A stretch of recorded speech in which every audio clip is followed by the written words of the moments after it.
Diamonds विश्व में सबसे पहले भारत में पाए गए, जिसके कई साक्ष्य 4th सेंचुरी के ट्रेड में मिलते हैं। माना जाता है कि भारत से डायमंड्स की खरीद फरोख्त सिल्क रूट के माध्यम से बाकी के देशों में होती थी, लेकिन अब तक कोई ऐसे हीरे का टुकड़ा नहीं मिला था जिसे देखकर लोग बस देखते ही रह जाए।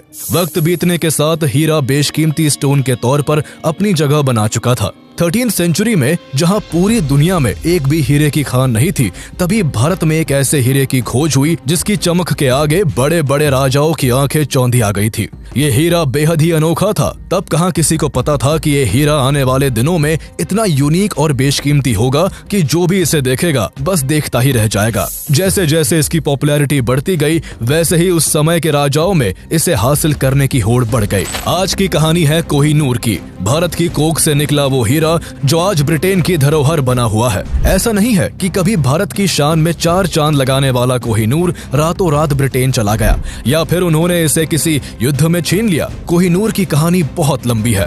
भारत में एक रजवाड़े से होते हुए दूसरे रजवाड़े की सैर करते हुए फाइनली ये हीरा ब्रिटिश क्राउन को सो कॉल्ड गिफ्ट के तौर पर दे दिया गया था। यहाँ एक और बड़ी मजेदार बात यह है कि मुगल सल्तनत के ताजो तख्त से होते हुए क्वीन विक्टोरिया के सर का ताज बनने तक के सफर में इस हीरे को कभी खरीदा या बेचा नहीं गया। शायद इसी वजह से आज तक ये हीरा बेशकीमती माना जाता रहा है। पर कोहिनूर की एक अपनी कहानी रही है। इसकी चमक में कई लोगों का खून लगा हुआ है और इसकी चाहत के कई किस्सों से दुनिया आज तक बेखबर है। तो चलिए आपको ले चलते हैं कोहिनूर की चमकीली कहानियों में और आपको बताते हैं इसके वो किस्से जो इसकी चमक के पीछे गुम हो गए हैं। The Indian government has said it would make all possible efforts to get back the priceless Kohinoor diamond that is part of the Queen Mother's crown. Malik Kafur ने उस मंदिर को डिस्ट्रॉय करके वहां से लिया है। This incredible jewel has not just been passed down through generations. It's been stolen. It's been fought over. It's gone through all manner of chicanery and skullduggery to get it to its current point. For the diamond, are you ever going to return it? I don't think. But accepting the fact that the diamond was taken away by force. Give it back to India. I don't see why an Indian child from India has to travel all the way to the UK to look at it and just pay for it.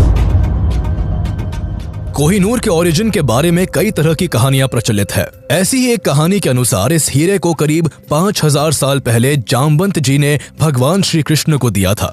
Mahabharat काल में इस हीरे को स्यनमंतक मणि के नाम से जाना जाता था। लेकिन इसके बारे में कहानी यही खत्म नहीं होती। जहां कोहिनूर को महाभारत काल का बताया जाता है, तो वही ये भी कहा जाता है कि इस हीरे को 3200 साल पहले एक नदी में पाया गया था। खैर सच्चाई जो भी हो, लेकिन आज तक इस हीरे की ओरिजिन के बारे में एक्यूरेट और वैलिड इंफॉर्मेशन जुटाई नहीं जा सकी है। कोहिनूर अपने खोजे जाने के वक्त दुनिया का सबसे बड़ा डायमंड था और उसका कुल वजन 793 कैरेट्स के आसपास था। बाद में इस हीरे को कई बार तराशा गया है, जिसकी वजह से इसका वजन घटकर 105.6 कैरेट के आसपास रह गया है। हालांकि कई बार तराशे जाने के बावजूद कोहिनूर अब भी दुनिया के सबसे बड़े तराशे हुए हीरों में से एक बना हुआ है। कई दावों के हिसाब से कोहिनूर की कहानी 13th सेंचुरी में शुरू होती है, जब आज के आंध्र प्रदेश में काकतीय डायनेस्टी का राज था। उन्हीं दिनों वहां के गोलकोंडा में कोयले की खदानें थी जिनकी खुदाई की जा रही थी। यही के कोल्लूर माइंस में कोहिनूर की खोज हुई। कोहिनूर के खोजे जाने के वक्त भारत में राजा महाराजाओं का दौर हुआ करता था, इसलिए जब भी कोई बेशकीमती चीज खोजी जाती उसे राजा के पास पहुंचा दिया जाता था। इसी तरह कोहिनूर के मिलते ही उसे काकतीय डायनेस्टी के राजा के पास पहुंचा दिया गया। राजा इसकी सुंदरता और चमक से बेहद प्रभावित हुए और इस हीरे को उन्होंने अपनी कुल देवी भद्रकाली की बाई आंख में लगवा दिया। जल्दी ही इसकी चर्चा पूरे भारत में होने लगी और इसकी खबर दिल्ली सल्तनत के राजा अलाउद्दीन खिलजी के पास भी पहुंची। उन दिनों खिलजी अपने एम्पायर के एक्सपेंशन के बड़े सपने देख रहा था और भारत के दक्षिणी हिस्से में भी अपने राज्य का विस्तार करना चाहता था। कुछ महीनों बाद मलिक काफूर की कमांड में खिलजी की सेना ने काकतीय डायनेस्टी पर हमला कर कोहिनूर को लूट लिया, जिसके बाद कोहिनूर अलाउद्दीन खिलजी के पास आ गया और दिल्ली सल्तनत का हिस्सा बन गया। आगे चलकर खिलजियों को हराकर तुगलकों ने दिल्ली सल्तनत पर अपना कब्जा जमा लिया। तब तक कोहिनूर इतना पॉपुलर हो गया था कि जब भी कोई राजा दूसरे को हराता, वो हारने वाले राजा से कोहिनूर ले लेता। इसी तरह कोहिनूर भी खिलजियों से होकर तुगलकों के पास चला गया। तुगलकों के पास पहुंचने के बाद कोहिनूर फिरोज शाह तुगलक के पास आ पहुंचा। आगे चलकर तुगलकों से होते हुए कोहिनूर मालवा के राजा होशंग शाह के हाथों में आ गया। मालवा का राजा बनने के बाद होशंग शाह अपने पड़ोसी राज्य ग्वालियर को जीतना चाहता था। उस समय ग्वालियर पर तोमर राजा डोंगरेंद्र सिंह शासन कर रहे थे। होशंग शाह ने मौका पाते ही ग्वालियर पर अटैक कर दिया, लेकिन वो डोंगरेंद्र सिंह से बुरी तरह हार गया। अपनी जान बचाने के लिए होशंग शाह ने कोहिनूर समेत अपनी सारी संपत्ति डोंगरेंद्र सिंह को सौंप दी। इस घटना का जिक्र बाबर नामा में भी मिलता है, जो इस हीरे का फर्स्ट डॉक्यूमेंटेड प्रूफ भी है। डोंगरेंद्र सिंह से होते हुए ये हीरा अंतिम तोमर शासक राजा विक्रमादित्य के पास पहुंच गया। उस समय तक दिल्ली सल्तनत की सत्ता इब्राहिम लोधी के हाथों में आ गई थी। इब्राहिम लोधी ने भी कोहिनूर के बड़े चर्चे सुन रखे थे, इसलिए उसने अपने साम्राज्य का विस्तार करने और इस हीरे को पाने के लिए ग्वालियर पर अटैक कर दिया। इस युद्ध में राजा विक्रमादित्य की हार हुई। हार के बाद राजा विक्रमादित्य को कोहिनूर समेत अपनी सारी संपत्ति इब्राहिम लोधी के आगरा किले में रखनी पड़ी। लेकिन इब्राहिम लोधी की जीत की ये खुशी ज्यादा दिनों तक टिक नहीं पाई और केवल 1 साल बाद ही उसे अपनी सत्ता और कोहिनूर दोनों को बाबर के हाथों गंवाना पड़ा। दरअसल उस दौरान बाबर दिल्ली पर राज करने के सपने संजोए 1519 से ही भारत पर कई बार आक्रमण कर चुका था, लेकिन उसे हर बार यहाँ से हार कर लौटना पड़ता था। 1526 में बाबर ने एक बार फिर से भारत पर आक्रमण किया। इस बार उसकी लड़ाई इब्राहिम लोधी के साथ पानीपत में हुई। कई दिनों तक चले इस घमासान युद्ध में इब्राहिम लोधी मारे गए। इस तरह कोहिनूर बाबर के कब्जे में आ गया। बाबर ने कोहिनूर से प्रभावित होकर अपनी ऑटोबायोग्राफी बाबर नामा में इसकी खूब चर्चा की। उसने कोहिनूर की तारीफ करते हुए लिखा कि ये हीरा इतना बेशकीमती है कि इसकी कीमत से पूरी दुनिया को एक दिन का खाना खिलाया जा सकता है। हालांकि बाबर ने बाबर नामा में इस हीरे का नाम कहीं भी कोहिनूर मेंशन नहीं किया था, जिससे ये साफ होता है कि इस हीरे का नाम उस समय तक कोहिनूर नहीं था। बाबर के बाद हुमायूं मुगल डायनेस्टी का अगला राजा बना और सत्ता के साथ कोहिनूर भी उसके पास आ गया। सत्ता मिलने के कुछ साल बाद ही हुमायूं का एम्पायर बिखरने लगा। उसके छोटे भाइयों ने ही उसके खिलाफ विद्रोह कर दिया, जिस कारण उसे अपना एम्पायर अपने भाइयों के बीच बांटना पड़ा। अपने भाइयों से निपटने के बाद उसने अपने एम्पायर को यूनाइट करना स्टार्ट ही किया था कि उस पर अफगान शासक शेर शाह सूरी ने अटैक कर दिया। 2 सालों में दोनों के बीच चौसा और कन्नौज में 2 बैटल लड़ी गई। दोनों ही बार हुमायूं को मुंह की खानी पड़ी और उसे अपना सब कुछ छोड़कर ईरान भागकर राजा तहमास्प के यहाँ शरण लेनी पड़ी। तहमास्प ने उसका स्वागत करते हुए कई सालों तक उसे अपने संरक्षण में रखा। उनके इस व्यवहार से खुश होकर हुमायूं ने कोहिनूर उनको उपहार में सौंप दिया। इस तरह कोहिनूर पहली बार भारत से बाहर ईरान पहुंच गया। ईरान के राजा तहमास्प के पास कोहिनूर लगभग 3 सालों तक रहा। इसके बाद कोहिनूर एक बार फिर से भारत लौट आया। जहां अब तक कई राजाओं ने कोहिनूर को हथियाने के लिए हजारों लाशें बिछा दी थी, तो वही राजा तहमास्प की इसमें कोई खास दिलचस्पी नहीं थी। इसलिए उन्होंने इसे अहमदनगर के राजा और अपने गहरे दोस्त निजाम शाह को गिफ्ट कर दिया, जो कोहिनूर के दीवाने थे। भारत आने के बाद कोहिनूर कुछ सालों तक निजाम शाह के पास रहा और फिर उनसे होते हुए गोलकुंडा के राजा कुतुब शाह के पास पहुंच गया। साल 1656 में ये हीरा किसी तरह कुतुब शाह के प्रधानमंत्री मीर जुमला के हाथ लग गया, जिसका इस्तेमाल उसने शाहजहां के करीब जाने के लिए किया। शाहजहां को आकर्षक चीजों का बहुत शौक था। इसी शौक के चलते उसने पीकॉक थ्रोन बनवाना शुरू किया। कहा जाता है कि इस पीकॉक थ्रोन को बनवाने में शाहजहां ने ताजमहल से भी 2 गुना खर्चा किया था। उसने सिंहासन में कई तरह के डायमंड, गोल्ड और बेशकीमती स्टोन्स लगवाए और कोहिनूर को इस थ्रोन के सबसे ऊपरी हिस्से में जगह दी। लेकिन उस सिंहासन पर शाहजहां ज्यादा वक्त तक नहीं बैठ पाया और आगे चलकर उसके ही बेटे औरंगजेब ने उसे अरेस्ट करवाकर जेल में डलवा दिया। औरंगजेब ने अपने पिता की सत्ता हथियाने के साथ साथ कोहिनूर को भी हड़प लिया। औरंगजेब कोहिनूर को देखने के बाद इससे बहुत आकर्षित हुआ और उसने इसे और भी अट्रैक्टिव बनाने के लिए एक मशहूर जौहरी को इसे तराशने का काम सौंप दिया। लेकिन तराशने के दौरान कोहिनूर का काफी हिस्सा टूट गया, जिससे ये 793 कैरेट की जगह महज 186 कैरेट का रह गया। औरंगजेब को जब इसकी खबर लगी तो वो बहुत गुस्सा हुआ और उसने उस जौहरी पर भारी भरकम जुर्माना लगाकर इसे अपने खजाने में रखवा दिया। जहां कोहिनूर अपनी चमक के लिए मशहूर था, तो वही इसके बारे में ये भी कहा जाता है कि इस हीरे को जिसने भी अपने पास रखा, उसने शुरुआत में हर जगह जीत का परचम लहराया, लेकिन बीतते समय के साथ ये हीरा ही उसकी बर्बादी का कारण बना। आने वाले सालों में लोगों ने इसे सच होते हुए भी देखा। खोजे जाने के बाद से ये हीरा जिस भी राजा के पास गया, उसका एम्पायर बहुत तेजी के साथ बिखर कर बर्बाद हो गया। मुगल बादशाह बाबर, हुमायूं और शाहजहां के पास कोहिनूर रहा था और उन्हें अपने शासन के अंत में सबसे बुरे दौर से गुजरना पड़ा। जबकि ये हीरा कभी भी मुगल सम्राट अकबर के पास नहीं रहा और वो मुगलों में सबसे लोकप्रिय शासक रहे। मुगलों के बिखरते साम्राज्य के बीच कोहिनूर इसी डायनेस्टी के राजा मोहम्मद शाह रंगीला के पास पहुंचा, जिन्हें बहादुर शाह रंगीला के नाम से भी जाना जाता था। मुगल इस दौरान कमजोर पड़ चुके थे। इसी का फायदा उठाते हुए ईरान के शासक नादिर शाह ने आक्रमण कर बहादुर शाह रंगीला के एम्पायर को तहस नहस कर दिया। उसने पूरी दिल्ली में भयंकर कत्लेआम मचाया। जो भी उसके रास्ते में आया वो अपनी जिंदगी से हाथ धो बैठा। चंद दिनों के अंदर ही नादिर शाह ने मुगलों की सारी संपत्ति लूट ली और शाहजहां द्वारा बनवाया गया पीकॉक थ्रोन भी अपने कब्जे में ले लिया।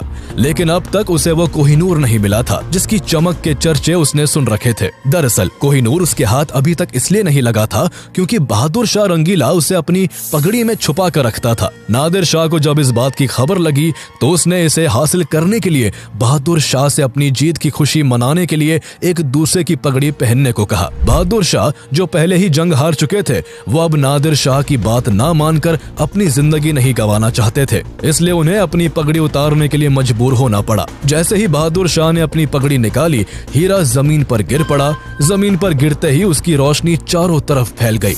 इसे देखकर नादिर शाह अचंभे में पड़ गया और उसके मुंह से कोहिनूर शब्द निकल पड़ा जिसका मतलब था माउंटेन ऑफ लाइट। तब से ही ये हीरा कोहिनूर के नाम से जाना जाने लगा।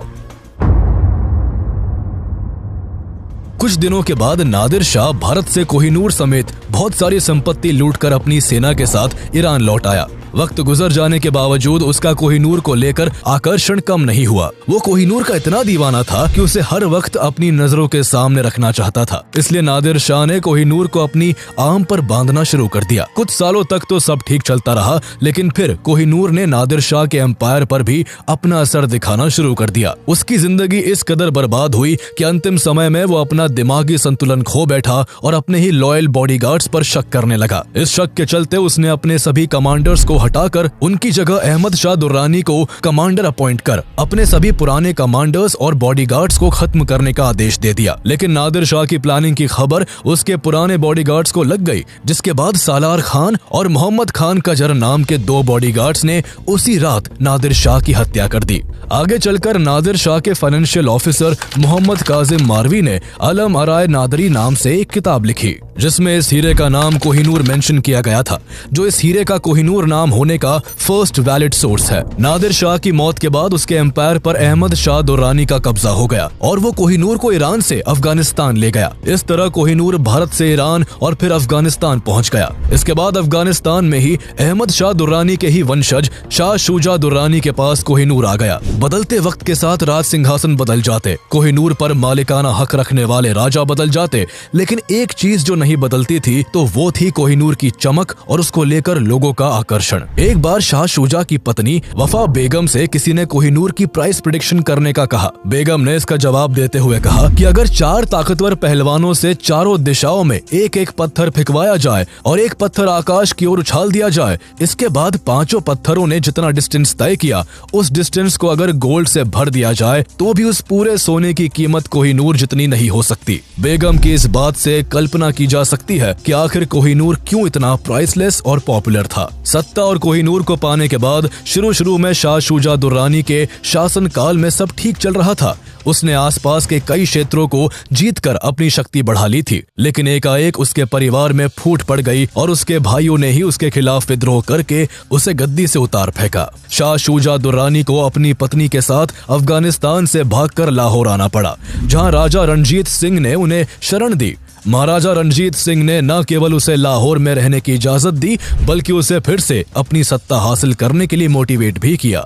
दोबारा सत्ता हासिल करने के क्रम में उसने अटक पर हमला किया, लेकिन उसे हार का सामना करना पड़ा। अटक के शासक जहानदाद खान ने उसे अरेस्ट कर लिया और श्रीनगर की जेल में बंद कर दिया। जैसे ही इसकी खबर महाराजा रणजीत सिंह को लगी, उन्होंने अपने कमांडर मुहक्कम चंद को उसे छुड़वाने के लिए कश्मीर भेजा, जिसके बाद मुहक्कम चंद उसे रिहा करवा कर लाहौर ले आए। महाराजा रणजीत सिंह द्वारा अपने हस्बैंड की जान बचाने से वफा बेगम बहुत खुश हुई और उन्होंने कोहिनूर महाराजा रणजीत सिंह को गिफ्ट के तौर पर दे दिया। महाराजा रणजीत सिंह सिख एम्पायर के राजा थे। उस समय भारत में अंग्रेजों की हुकूमत थी, इसलिए उनके घर कई अंग्रेज अफसरों का आना जाना लगा रहता था। कोहिनूर हासिल करने के बाद जब भी अंग्रेज अफसर उनके घर जाते, वो बड़ी शान से कोहिनूर को दिखाकर उसकी प्रशंसा किया करते थे। वो अक्सर दिवाली, दशहरा जैसे बड़े फेस्टिवल्स पर इसे अपने हाथ में बांधकर पब्लिक के बीच घूमा करते थे। कोहिनूर उन्हें इतना प्यारा था कि वो कई बार युद्ध के दौरान भी इसे अपने साथ ले जाया करते थे। शुरुआती दौर में जब कोहिनूर महाराजा रणजीत सिंह के पास आया था तो उन्होंने कई महत्वपूर्ण लड़ाई जीती थी, लेकिन ये उनकी जिंदगी में आने वाले भूचाल के पहले की शांति थी। वक्त के साथ साथ कोहिनूर महाराजा रणजीत सिंह पर भी अपना असर दिखाना शुरू कर चुका था। 1839 तक उन्हें कई बीमारियों ने घेर लिया था। एक समय पर शेर पंजाब कहलाने वाले महाराजा की हालत इतनी खराब हो गई थी कि वो खुद से अपने बिस्तर से उठ पाने के काबिल नहीं बचे थे। अपनी जिंदगी के आखिरी दिनों को करीब देख महाराजा रणजीत सिंह काफी दान पुण्य करने लगे थे। उन्होंने अपने पास रखी कई कीमती चीजों को मंदिरों और गुरुद्वारों को दान कर दिया था। उनकी दिली ख्वाहिश थी कि उनके पास बचा कोहिनूर भी किसी टेम्पल को दान में दे दिया जाए, लेकिन उनके मंत्री इसके लिए नहीं माने, जिस कारण कोहिनूर मंदिर को दान नहीं हो सका। इस ख्वाहिश के पूरा हुए बिना ही 27 जून 1839 को महाराजा रणजीत सिंह की मृत्यु हो गई। कोहिनूर को मंदिर में दान करने की खबर को कई ब्रिटिश न्यूज़पेपर्स ने डिटेल में छापा। इस खबर ने महारानी विक्टोरिया का भी ध्यान खींचा, जिसके बाद महारानी विक्टोरिया ने अपने अधिकारियों से कोहिनूर पर नजर बनाए रखने को कहा। महाराजा रणजीत सिंह की मृत्यु के बाद उनके बेटे खड़क सिंह सिख एम्पायर के राजा बने, लेकिन उनके लिए इतने बड़े एम्पायर को अकेले संभालना मुश्किल हो रहा था। उनके करीबी लोग ही उनके खिलाफ साजिश रच रहे थे। राजा बनने के कुछ ही महीनों बाद खड़क सिंह को जहर देकर मार दिया गया। सिख एम्पायर की यूनिटी में दरार पड़ चुकी थी। लोग एक दूसरे के खून के प्यासे बन चुके थे। करीब 4 सालों तक ऐसा ही चलता रहा। इस बीच महाराजा रणजीत सिंह के कई पुत्र राजा बने, लेकिन उन सभी को मौत की नींद सुला दिया गया। अब सिख एम्पायर की सत्ता को संभालने वाले केवल उनके सबसे छोटे बेटे दलीप सिंह ही बचे थे, जो केवल 5 साल के थे। इतनी छोटी उम्र के बावजूद सिख एम्पायर को बिखरने से बचाने के लिए उन्हें राजा बनाया गया। हालांकि दलीप सिंह केवल नाम मात्र के राजा थे। असल में सिख साम्राज्य की बागडोर उनकी मां जिंद कौर के हाथों में थी। अनुभवहीन राजा और बढ़ती साजिशों को देखते हुए ब्रिटिशर्स को सिख एम्पायर हड़पने का अच्छा मौका हाथ लगा और उन्होंने 1845 में पंजाब पर अटैक कर दिया। सिखों के लिए अंग्रेजी सेना का सामना करना मुश्किल हो गया और कुछ ही दिनों के भीतर अंग्रेज युद्ध जीत गए। इसके बाद अंग्रेजों ने सिख एम्पायर से कश्मीर भी छीन लिया। इसके 4 साल बाद 1849 के शुरुआती महीने में ब्रिटिशर्स ने फिर से सिख एम्पायर पर हमला कर दिया। कमजोर पड़ चुके सिख एम्पायर की सेना जल्द ही पीछे हटने पर मजबूर हो गई और 29 मार्च 1849 को अंग्रेजों ने लाहौर फोर्ट पर अपना कब्जा जमा लिया। अंग्रेजों ने सिखों के सामने लाहौर ट्रीटी का प्रपोजल रखा, जिसे उन्हें मजबूरन एक्सेप्ट करना पड़ा। इस ट्रीटी के बाद ब्रिटिशर्स ने महाराजा दलीप सिंह को 50,000 पाउंड की एनुअल पेंशन देने की घोषणा की, जिसकी कीमत आज करीब 65 करोड़ रुपए होती है। इसके बाद अंग्रेजों ने उनकी मां जिंद कौर को जेल में डालकर दलीप सिंह को महारानी विक्टोरिया के पास लंदन भेज दिया। इस तरह अंग्रेजों ने सिख एम्पायर की बिखरी सत्ता के एक होने की आखिरी उम्मीद को भी हमेशा के लिए खत्म कर दिया। सिख एम्पायर को हड़पने के बाद governor general Lord Dalhousie Kohinoor को लेने खुद लाहौर फोर्ट आए थे। यहाँ से कोहिनूर को हासिल करने के बाद उन्होंने इसे 6 अप्रैल 1850 को एक शिप से महारानी विक्टोरिया के पास ब्रिटेन भेज दिया। कोहिनूर को ब्रिटेन ले जाने वाली शिप को रास्ते में कई मुश्किलों का सामना करना पड़ा था। जब शिप बीच समुद्र में था, उसी समय एक तेज तूफान के कारण जहाज एकदम डूबने के करीब पहुंच गया था। किसी तरह करीब 3 महीने बाद शिप 29 जून 1850 को ब्रिटेन पहुंचा। इसे इतना सीक्रेटली ब्रिटेन भेजा गया था कि शिप पर सवार एक भी इंसान को इस पर कोहिनूर के होने की खबर तक नहीं थी। इसके बाद कोहिनूर को महारानी विक्टोरिया के पास पहुंचा दिया गया। बाद में जब इसकी खबर पब्लिक को लगी तो लोग इसे देखने के लिए उत्साहित होने लगे। लोगों की भारी डिमांड के बाद इसे 3 साल बाद पब्लिक को दिखाने के लिए लंदन के क्रिस्टल पैलेस में रखा गया। इसे देखने के लिए लंदन में भारी भीड़ उमड़ पड़ी। कहा तो यहाँ तक गया कि लंदन में इससे पहले इतनी भीड़ कभी नहीं देखी गई थी, लेकिन जब वहाँ की जनता ने कोहिनूर को देखा तो उन्हें ये बिल्कुल भी पसंद नहीं आया। जैसे ही लोगों के रिएक्शन की खबर महारानी विक्टोरिया के पास पहुंची तो उन्हें काफी बुरा लगा। उन्होंने कोहिनूर को और ज्यादा अट्रैक्टिव बनाने के लिए इसे यूरोपियन स्टाइल में तराशने के आदेश दिए। वो चाहती थी कि इसे ऐसी शेप दी जाए कि इसे उनके ताज में आसानी से फिट किया जा सके। करीब 38 दिनों के बाद इसे तराश कर महारानी विक्टोरिया के ताज में लगा दिया गया। फिर से तराशने के बाद ये हीरा करीब 105 कैरेट के आसपास ही रह गया था। कोहिनूर को अपने ताज में लगवाने के बाद महारानी विक्टोरिया ने इसे अपनी अंतिम सांस तक पहना। उनकी मौत के बाद भी इसे किसी भी राजा के बजाय केवल महारानियों को ही पहनाया गया। जिस तरह का बिलीफ इसको लेकर क्रिएट हुआ था उसको कहीं ना कहीं अंग्रेज भी मानते थे। बिलीफ के हिसाब से कोहिनूर को जो भी आदमी अपने पास रखता उसका नुकसान ही होता, लेकिन कोहिनूर के कर्ज का किसी औरत पर कोई प्रभाव नहीं होता। इसलिए पीढ़ी दर पीढ़ी इसे ब्रिटेन की महारानियों ने इस्तेमाल किया और बाद में ये ब्रिटेन की धरोहर बनकर रह गया। लंबे समय से ब्रिटिश राजघराने में रानियों की शोभा बढ़ाते हुए ये कोहिनूर अब भारत की पहुंच से काफी दूर चला गया था। पर फिर 1947 में जब भारत आजाद हुआ तब भारत समेत कई अन्य देश भी कोहिनूर पर अपना क्लेम जताते हुए ब्रिटेन से इसकी डिमांड करने लगे। कोहिनूर अलग अलग समय पर कई कंट्रीज के अलग अलग राजाओं के पास रहा था, इसलिए ऐसे सभी देशों का मानना था कि कोहिनूर पर उनका हक है। कई कंट्रीज द्वारा क्लेम आने के बाद ब्रिटेन ने कोहिनूर को इनमें से किसी को भी देने से इनकार कर दिया। अब तक कोहिनूर पर इंडिया, पाकिस्तान, अफगानिस्तान और ईरान अपना क्लेम कर चुके हैं। भारत सरकार इसे ब्रिटेन से इंडिया भेजने की कई बार रिक्वेस्ट कर चुकी है, लेकिन ब्रिटेन हर बार इसे लौटाने में आनाकानी करता रहा है। भारत ने आजादी के तुरंत बाद 1947 और 1953 में इस पर अपना क्लेम किया था, लेकिन ब्रिटिश गवर्नमेंट ने इसे नॉन नेगोशिएबल बताकर भारत को सौंपने से साफ इनकार कर दिया था। लेकिन फिर भी इंडियन गवर्नमेंट ने इसे पाने की आस नहीं छोड़ी और साल 2000 में भारत के कई एमपीज ने एक साइन डॉक्यूमेंट ब्रिटेन को भेजकर कोहिनूर को वापस भारत को लौटाने की मांग की। लेकिन हर बार की तरह इस बार भी भारत को निराशा ही हाथ लगी। ब्रिटेन ने ये कहते हुए भारत की इस मांग को ठुकरा दिया कि कोहिनूर अलग अलग समय में अलग अलग देशों का हिस्सा रहा है, लेकिन अब ये करीब 150 सालों से ब्रिटिश हेरिटेज का हिस्सा है, इसलिए इसे भारत को नहीं लौटाया जा सकता है। इस घटना के 15 साल बाद 2015 में शशि थरूर को एक स्पीच के लिए ऑक्सफोर्ड यूनिवर्सिटी बुलाया गया। उस स्पीच में उन्होंने 200 सालों में भारत से लूटी गई संपत्तियों के लिए ब्रिटिशर्स को खूब क्रिटिसाइज किया था। इस दौरान उन्होंने कोहिनूर और अन्य भारतीय धरोहरों का भी जिक्र किया जो अब ब्रिटेन के पास है। इसके एक साल बाद 2016 में एक एनजीओ ने सुप्रीम कोर्ट में एक पिटीशन फाइल की, जिसमें भारत सरकार से ब्रिटेन द्वारा चुराए गए कोहिनूर को वापस भारत लाने के बारे में कई सवाल पूछे गए थे। बाद में जब इस केस की हियरिंग हुई तो उसमें इंडियन गवर्नमेंट को सॉलिसिटर जनरल रंजीत कुमार ने रिप्रेजेंट किया था। हियरिंग में उनका कहना था कि ब्रिटेन ने कोहिनूर को सिख एम्पायर के राजा दलीप सिंह से एक ट्रीटी के तहत हासिल किया था। उनके इस तर्क के आधार पर सुप्रीम कोर्ट ने ब्रिटेन द्वारा कोहिनूर को चोरी करने की बात को खारिज कर दिया।